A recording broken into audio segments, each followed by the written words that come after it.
Ladies and gentlemen, the Consumer Attorney of the Year award goes to Mary Alexander, Joe Pachet, Justin Berger.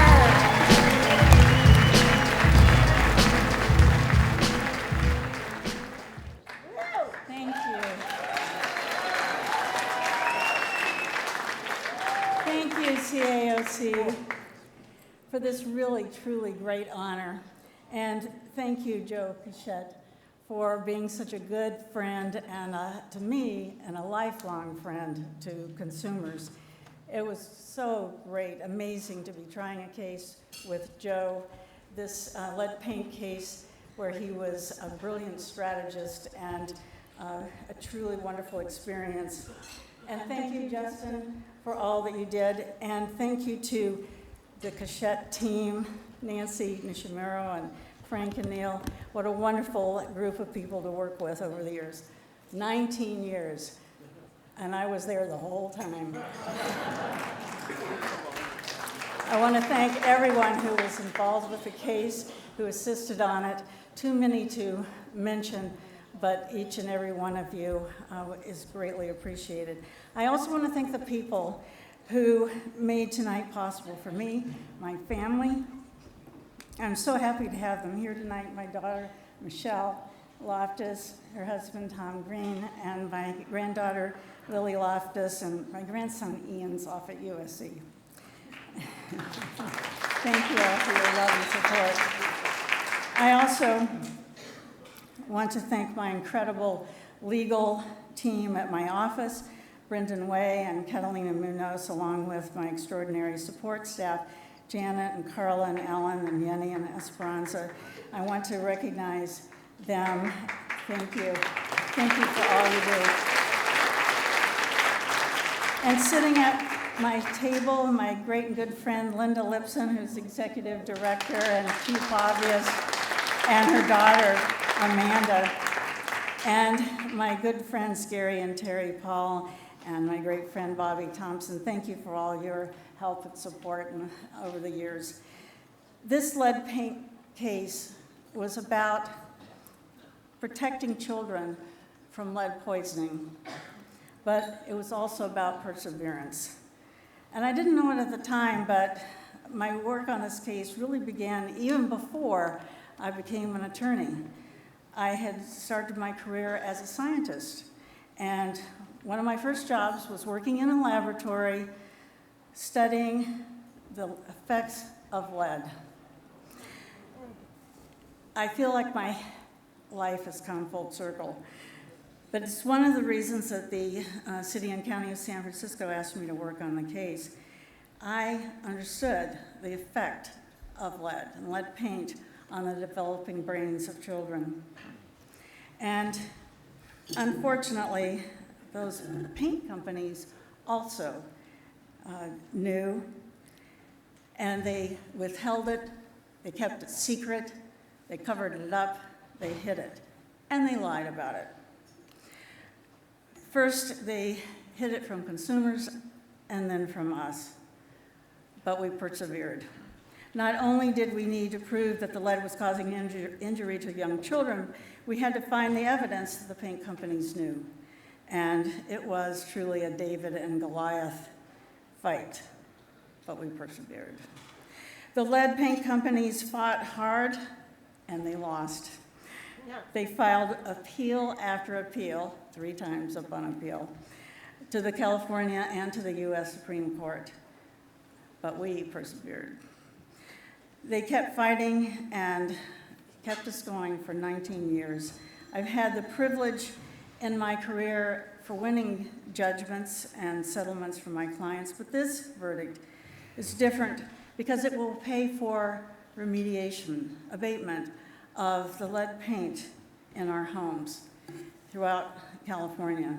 That means thousands of children that we will never meet, that will not get sick, will not be poisoned by the lead paint. These companies have been held accountable because we persevered. Perseverance is what we do as trial lawyers. It's our mission, and I'm inspired by all the stories of perseverance that we heard tonight and our fellow nominees that I can congratulate. I promise that we will continue, and let us all continue, to persevere for our clients, for each other, and for the right to trial by jury. Thank you very much.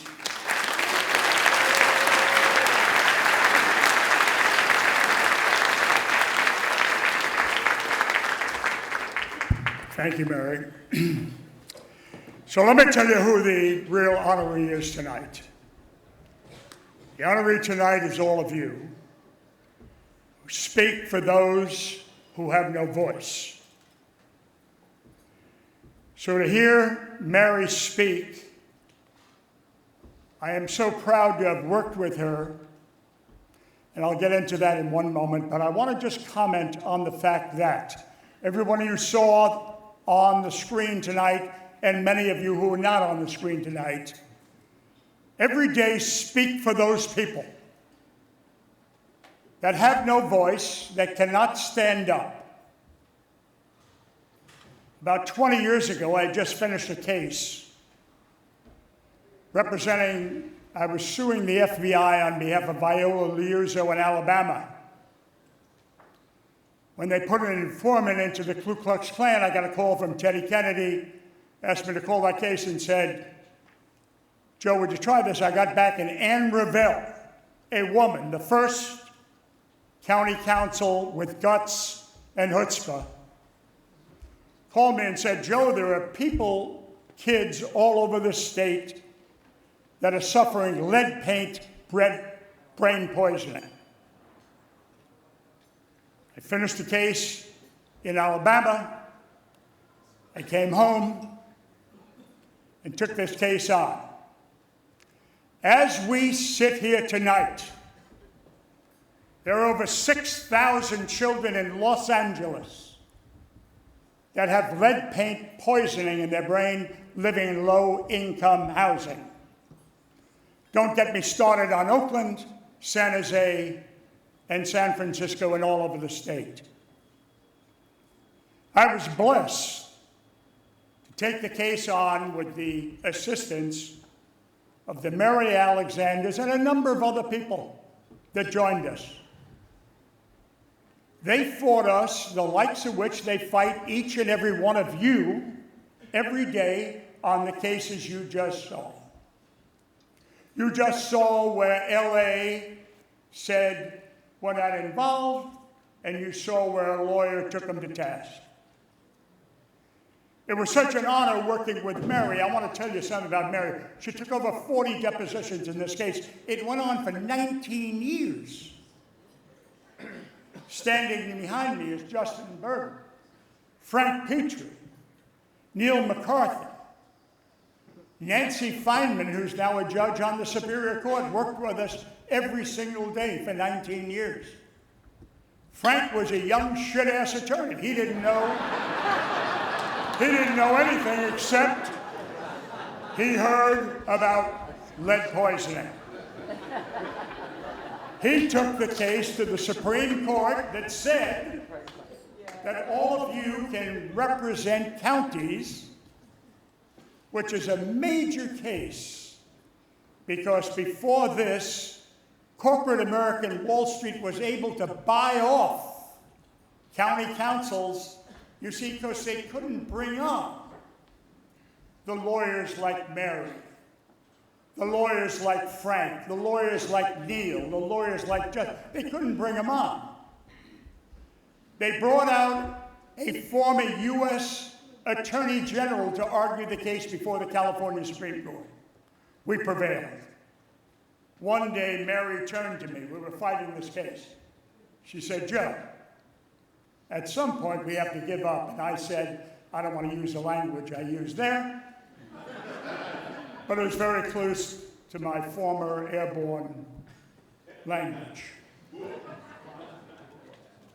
I was so proud of what Mary did, and everybody affiliated with us. We all worked so hard because this is but one example of what you do every day when you stand up and lend your voice And now I want to go off track just for a moment to say one thing. There's two people here, Bill Chernoff and Wiley Aiken. I know I look like a young stud, but I'm not. About 53 years ago, before many of you were born, Bill Chernoff, Wiley Aiken, and myself met and formed an organization called the California Trial Lawyers Association.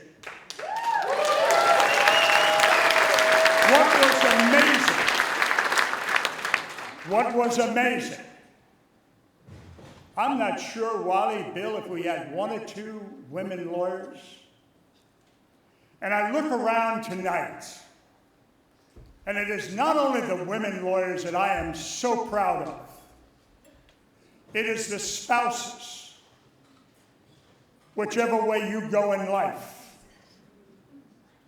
that make me so proud to see a woman just becoming the president of this organization. Not that we haven't had a couple, but the women who have stood up. And I want to tell you something, that's what made this lead paint case what it is today, because we had Mary, we had Nancy, we had others that grabbed it by the you-know-whats. Don't get me started on that airborne language. And ran with this ball. We fought every Wall Street white-collar firm. Mary's paralegal, I want to quickly tell this story, Mary, found this document. Goes back to 1937. And what was it, Mary?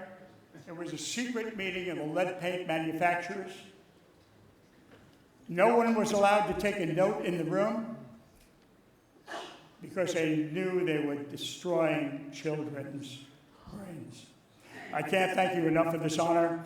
I want you to know that everybody here deserves this honor for what you do every single day. Thank you.